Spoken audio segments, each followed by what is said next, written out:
Bonjour à tous, bonjour à toutes, on va faire un tour vite fait de l'actu.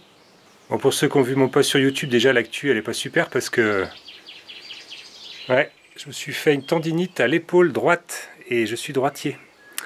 Donc pour bricoler, c'est vraiment la galère et même il faut pas que je le fasse parce que les tendinites, le problème c'est que ça se produit quand on a un peu trop forcé. Et pour que ça se remette en place, il faut vraiment avoir l'articulation au repos. Donc j'ai déjà eu le coup avec mon coude droit, je sais pas si pour ceux qui sont les anciens de la chaîne doivent s'en souvenir. Et en fait j'ai traîné ça mais pendant des mois et des mois parce qu'en fait dès que ça commençait à aller mieux, je me suis remis à bricoler, je me suis refait mal. Et donc en fait j'ai traîné ça pendant des mois. Donc là je vais pas refaire la même idiotie. Là je mets l'épaule au repos pendant des semaines, enfin le temps qu'il faudra quoi. Donc voilà, il va falloir composer avec ça. Un démarrage de la Dutch après plusieurs semaines d'arrêt, je pense même plusieurs mois. On va amorcer la pompe ici à essence avec un petit levier. Ça permet d'enlever de l'essence au carbu, de débrancher le chargeur de batterie.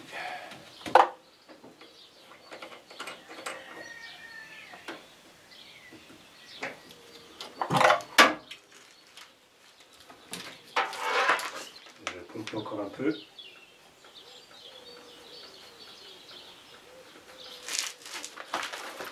Pas pratique à une main, mais bon, on va y arriver.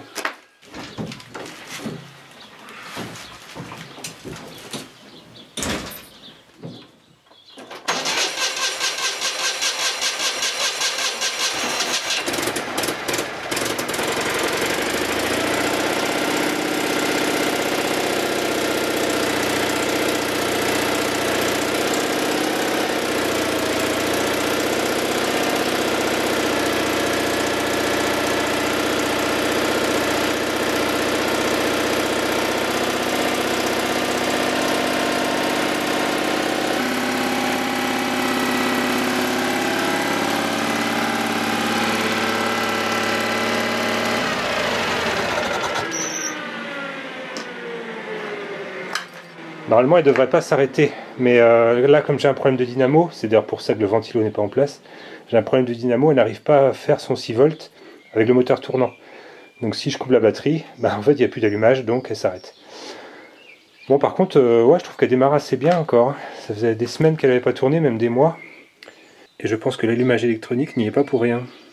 La voiture a calé, mais ça n'empêche pas qu'on... Hop, on enlève le contact. On rebranche le chargeur. Ouais, c'est bon. Je précise quand même que je fais mon test avec le garage grand ouvert parce que bon, surtout qu'en plus sur ces Dutch là, l'échappement est au niveau de l'avant, hein, donc ça pue un peu.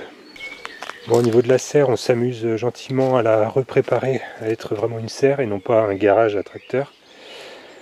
Donc là, il faut qu'on réhumidifie la terre avec de l'eau de pluie de récupération. Bon, alors ici, il se passe pas mal de choses. Le tas de bois qui est arrivé là derrière, c'est un peu à cause de ça que je me suis fait mal au bras, parce qu'au final j'ai fendu tout ça, j'ai tout transbuté. Bon bref. Lui le tracteur ici, Kubota, pas de souci. La dernière manip que j'ai fait, c'est de passer le gyrobroyeur. Donc il marche bien. Bon, j'ai vu tous vos commentaires sur le fait de raccourcir ça. Oui, possiblement, je pourrais le raccourcir. Puis bon, le jour où j'ai besoin d'un long, je serais peut-être content de l'avoir aussi. Et puis bon, il n'y a pas de système de roue libre sur celui-là. Donc ça fait des à-coups quoi. Donc je sais qu'il y a des boîtiers qui ont un système de roue libre. Donc comme un vélo, hein, on se met à pédaler, tac, ça fait tourner la roue, mais on peut arrêter de pédaler, ça continue. Donc je sais qu'il y a peut-être des... Enfin, je crois qu'il y a des cardans qui existent avec des systèmes de roue libre intégrés, donc je verrai ça. Bon, pour l'instant, vu que tout est un peu fermé, c'est compliqué, mais bon, bref. Sur le tracteur en lui-même, pas de souci. Alors celui-là, il y avait des gens qui m'avaient dit dernièrement, ouais, il fume au démarrage ton truc et tout, et c'est pas normal. Bon, je m'étais pas trop inquiété. Et au final, maintenant là, il démarre très très mal. J'ai pas pu tester les compressions parce que mon compressiomètre, je l'avais prêté à un copain, à Thierry, avant le confinement, et du coup, je l'ai pas. Et bon, j'ai essayé plusieurs choses. Hein. J'avais changé de bougie. La bougie était vraiment abîmée. Je sais plus si je l'ai. Je sais plus si je l'ai par là.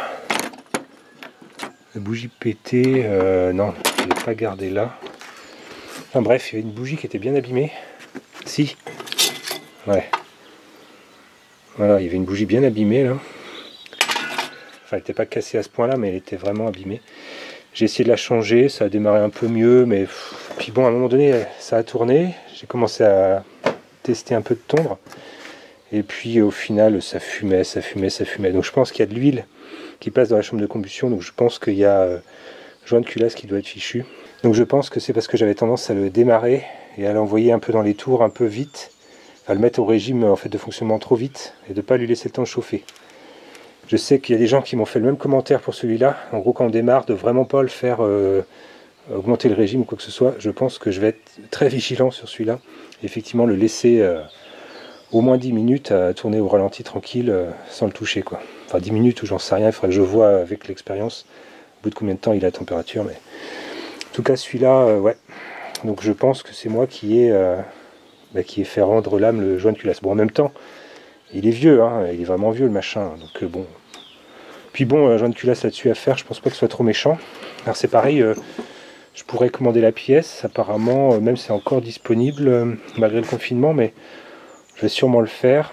Mais par contre, la manip, je peux pas la faire pour l'instant avec mon bras dans le sac.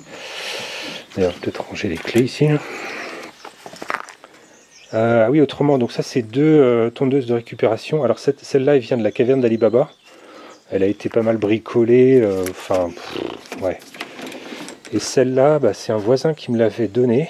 Et donc dernièrement, j'étais avec cette tondeuse en panne. Et puis celui-là avec le gyrobroyeur. Enfin, le gyrobroyeur pour faire son gazon, c'est vraiment pas le top. Donc je m'étais dit, c'est le moment ou jamais d'essayer de refaire marcher celle-ci. Et au final, donc je savais pas ce qu'elle avait. Hein. Le voisin m'a dit d'un seul coup, voilà, elle marchait plus. Bon, il n'avait pas envie de s'emmerder avec ça. Donc ce que j'ai fait, j'ai senti en fait en tirant qu'il y avait des compressions. Touf. Enfin voilà.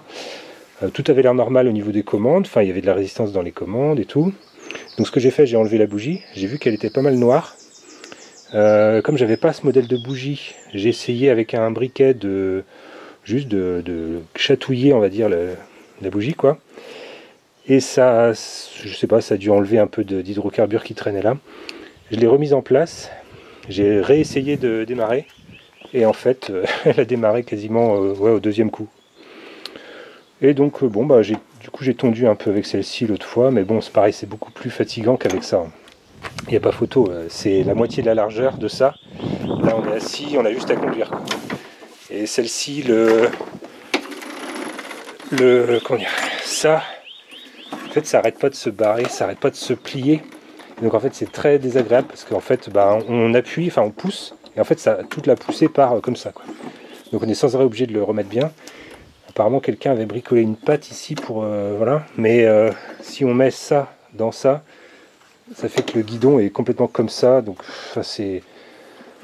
Voilà, donc pareil, ça c'est un truc que j'aurai à corriger quand ça ira mieux. Pour l'instant c'est un peu compliqué. Bon, la traction, là pour l'instant c'est stand-by.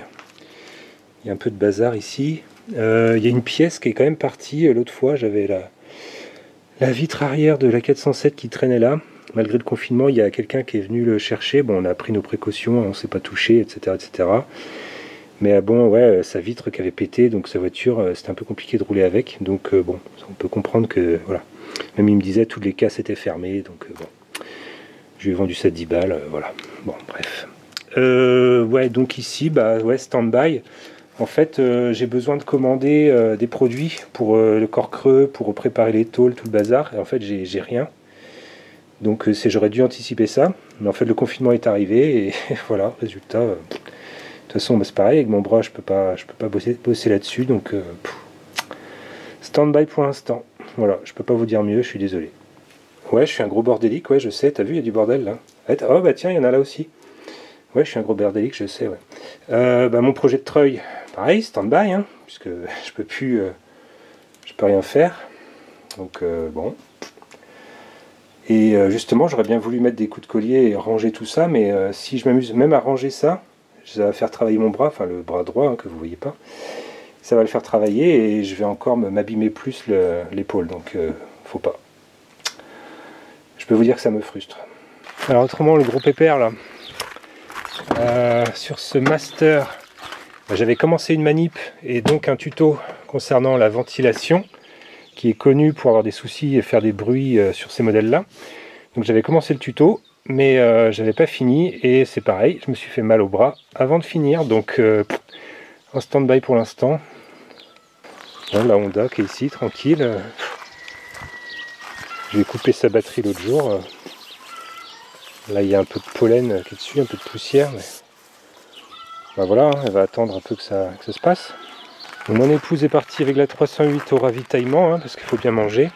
Puis bah voilà, la Kia, j'allais dire la Hyundai. Bon, bref, la Kia, elle, RAS, hein, on la laisse là. Moi j'ai rien fait dessus, j'ai pas touché. Même pas enlevé la batterie, rien. Je suis persuadé que dans un mois, ou peu importe, dans je sais pas combien de semaines, on tourne la clé, elle va démarrer au quart de tour, j'en ai absolument aucun doute. Peut-être ce qu'on fera au bout d'un moment quand même, c'est la faire bouger un peu, ne serait-ce que pour qu'elle arrête de s'écraser au même endroit sur les pneus. Bon, enfin après un mois, 2 mois, bon, je pense pas que ce soit si important que ça, mais bon. Dans le doute, on la bougera de 2 mètres en arrière. Bon allez, place au live. Qu'est-ce que tu nous fais toi? Hein? Tu sais bien que tu m'énerves là. Hein? Il va se planquer, il a peur. Ouais, va te planquer, ouais. Oui, alors pourquoi je dis place au live? Bah en fait, c'est parce qu'on est samedi 11 avril 2020, il est 16h passé et à 18h30, je fais un live. Donc je vais vous mettre la rediff en haut à droite dans la description. Et puis s'il n'y a pas, bah, c'est qu'en fait j'ai décidé de ne pas le faire. Et en tout cas, quoi qu'il en soit, bah, moi je vous laisse là et je vous dis à bientôt. Allez, salut!